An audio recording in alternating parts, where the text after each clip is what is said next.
Savrul. Ha. Yakup. Ha.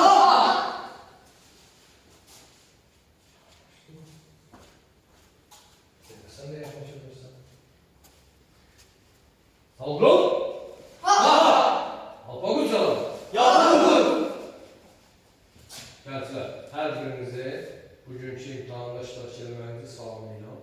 Ümid edirəm ki, hər biriniz bugünkü imtahandan layiqincə keçəcəksiniz. Mən inanıram sizə, çünki çalışırsınız, neçə müddətdir, bacararsınız, daha yüksək nəticələr uğrunda hamı çalışmalıdır. Savrul. Yakup.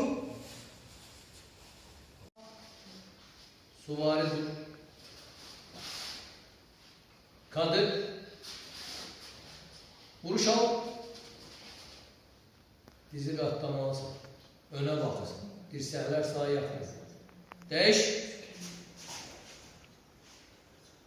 Döngü. İşte səhv. Döngü.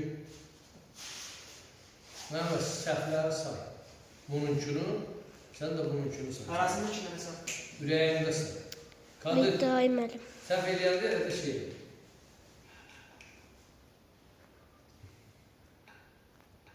Özək duruş. Sağır duruş. Vuruş duruş. Kadir, soldan vuruş al. Kadir, sağdan vuruş al. Çok iyi bir duruştu sende. Çok. Sağ. Sigortalar yedik. Ön sigorta.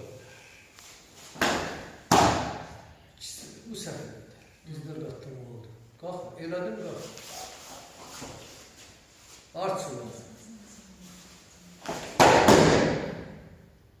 Ayaklar belirleme lazım. Veremez. Yan sigorta.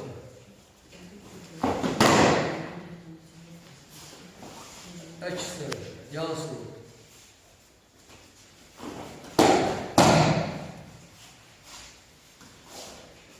Bir çiğiste öne.